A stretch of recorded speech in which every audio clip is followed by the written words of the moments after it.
Pilot helicopter চড়ে Guyana এবং ভেনেজুয়েলার উপর থেকে উড়ে যাওয়ার সময় নিচের দিকে তাকিয়ে বিস্মিত হয়েছিলেন। সেই দিন তিনি আবিষ্কার করেছিলেন এই অঞ্চলটি, যে অঞ্চলটি সম্পর্কে এর আগে কেউ কোনোদিন পরিচিত ছিল না।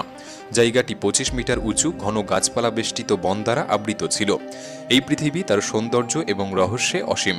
কখনো কখনো আমাদের মনে হয় এই পৃথিবীর প্রতিটি কোণ আবিষ্কৃত এবং অধ্যয়ন করা হয়েছে, কিন্তু আমাদের এমন ভাবাটা ঠিক নয়।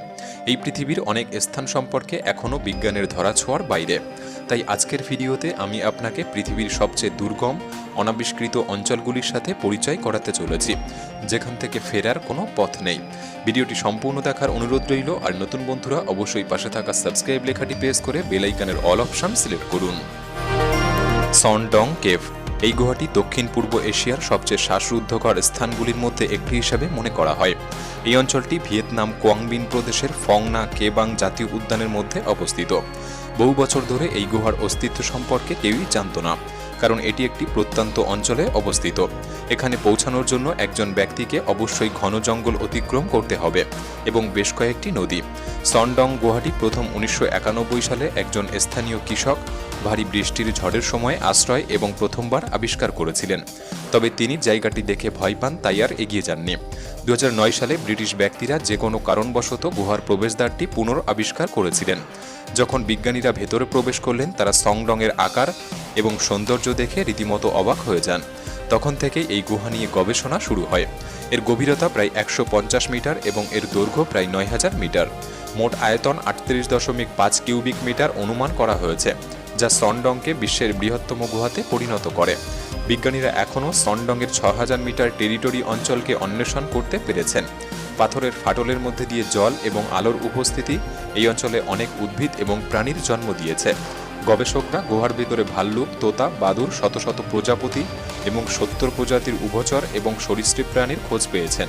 সনডংকে বলতে পারেন একটি পৃথক বিশ্ব, যা আমাদের বিশ্ব থেকে দীর্ঘকাল মানুষের চোখের আড়ালে রয়েছে। জাভারি ভ্যালি। আমাজন রেইন ফরেস্টের এই জাভারি ভ্যালি একটি দুর্গম এবং অস্পর্শ অঞ্চল। এই অঞ্চলে বেশিরভাগ উপজাতিদের বসবাস, যারা সভ্যতার সাথে কোনো যোগাযোগ রাখতে চায় না। জাভারি উপত্যকা হল আমাজনের আদিবাসীদের সবচেয়ে বড় রিজার্ভেশন। এটি ব্রাজিল ও পেরুর সীমান্তে অবস্থিত। এর আয়তন পর্তুগালের আকারের সমান, বা 5444 বর্গ কিলোমিটার। এই উপত্যকায় 14টি উপজাতির প্রায় 2000 লোকের বসবাস। তাদের সকলেই বহিরাগতদের প্রতি ক্ষুব্ধ। প্রকৃতপক্ষে এর কারণ ব্রাজিলিয়ান শিকারীদের দ্বারা ক্রমাগত আক্রমণের প্রভাবে। জাভারি আদিবাসীরা তাদের অঞ্চল এবং চারপাশের প্রকৃতিকে রক্ষা করতে চায়।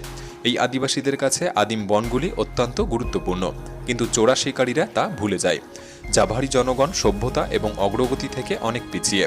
তারা একটি ভিন্ন পথ বেছে নিয়েছে প্রকৃতির সাথে একতাবদ্ধ জীবন কাটাতে এবং সশস্ত্র চোরা শিকারীদের আটকাতে দুঃখজনক জীবনযাপন করছে। যদিও উপজাতিগুলি ব্রাজিলিয়ান কর্তৃপক্ষ দ্বারা সুরক্ষিত, কিন্তু চোরা শিকারীরা এখনও তাদের অঞ্চলে ক্রমাগত আক্রমণ চালিয়ে যাচ্ছে এবং জাভারিরা তাদের শিকারে বাধা দিলে তাদেরকে হত্যা করা হচ্ছে। Danakil depression. এই শান্তিময় পৃথিবীতে ডানাকিল ডিপ্রেশনকে আপনি নরকের সাথে তুলনা করতে পারেন। ডানাকিল ইথিওপিয়ার উত্তর পূর্বে ডানাকিল নামের মরুভূমিতে অবস্থিত।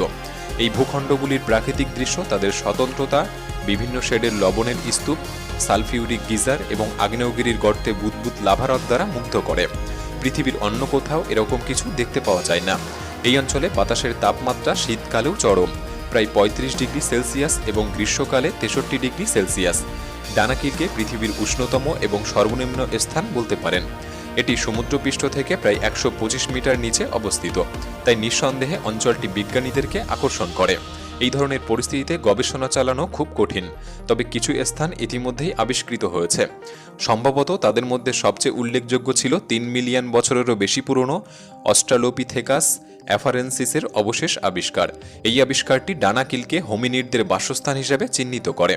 বিজ্ঞানের জন্য আরেকটি আকর্ষণীয় আবিষ্কার ছিল যে লাভাশিলা থেকে বেরিয়ে আসা বুদবুদ জলে প্রচুর সংখ্যক বিভিন্ন অণুজীব বসবাস করে, যেখানে জলের তাপমাত্রা 90 ডিগ্রি সেলসিয়াস এবং এটি অ্যাসিড, সালফার, তামা ও লবণে পরিপূর্ণ। ব্যাকটেরিয়াদের জীবন এখানে অদ্ভুতভাবে স্বাভাবিক। এই ডানাকিল অঞ্চলটি নরকের সাথে সাদৃশ্যপূর্ণ হলেও পর্যটকদের কাছে খুবই জনপ্রিয়। এছাড়াও এই অঞ্চলের আশেপাশে বেশ কয়েকটি জনবসতি গড়ে উঠেছে, যারা এই দুর্গম পরিবেশে বসবাস করছে। Cape Melville. এই অঞ্চলটি অস্ট্রেলিয়ার কেপ ইয়ার্ক উপদ্বীপের পূর্ব উপকূলে অবস্থিত। জায়গাটি 1815 সালে লেফটেন্যান্ট চার্লস জেফারসন আবিষ্কার করেছিলেন এবং প্রথমে নামকরণ হয়েছিল কেপ স্টনি, কিন্তু পরে নামকরণ করা হয়েছিল মেলভিল, যা বর্তমানে অস্ট্রেলিয়ার কেপ মেলভিল ন্যাশনাল পার্কের অংশ, যেখানে আরও দুটি দ্বীপ রয়েছে। কেপ মেলভিল অঞ্চলটি তার বিশাল পাথরের জন্য অনন্য, যা একটি প্রাচীর হিসাবে কাজ করে। এই বড় পাথরগুলি এই অস্পর্শ অঞ্চলকে নেতিবাচক প্রভাব থেকে রক্ষা করে। দীর্ঘদিন ধরে এই পাথরগুলি মেলভিল এলাকার গবেষণাকে অসম্ভব করে তুলেছে, তাই মেলভিলের ঘন গ্রীষ্মমণ্ডলীয় বনকে দি লাস্ট ওয়ার্ল্ড বলা হয়। 2013 সালে জেমস কুক ইউনিভার্সিটির বিজ্ঞানীরা ন্যাশনাল জিওগ্রাফিকের একটি দলের সাথে কেপের চূড়ায় একটি অভিযান চালিয়েছিলেন। গবেষকরা মেলভিলের বনে প্রবেশ করার সাথে সাথে স্থানীয় বাসিন্দাদের একটি নতুন অনাবিষ্কৃত জগৎ আবিষ্কার করেছিলেন। বিজ্ঞানীরা বলেছিলেন যে তারা মেলভিলে যে আবিষ্কারগুলি করেছিলেন তা রীতিমতো অবাক করার মতো ছিল। তারা উদ্ভিদ এবং প্রাণীর সম্পূর্ণ নতুন প্রজাতি আবিষ্কার করেছিলেন।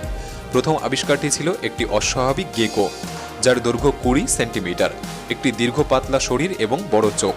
গেকোর এই প্রজাতিটিকে লিফটেল গেকো নাম দিয়েছিলেন। এছাড়াও বোল্ডারের ফাটলে লুকিয়ে থাকা হালকা বাদামি দাগযুক্ত এক প্রকার ব্যাঙ খুঁজে পান, যে প্রজাতির নাম দেওয়া হয়েছিল ব্লচ বোল্ডার ফ্রগ।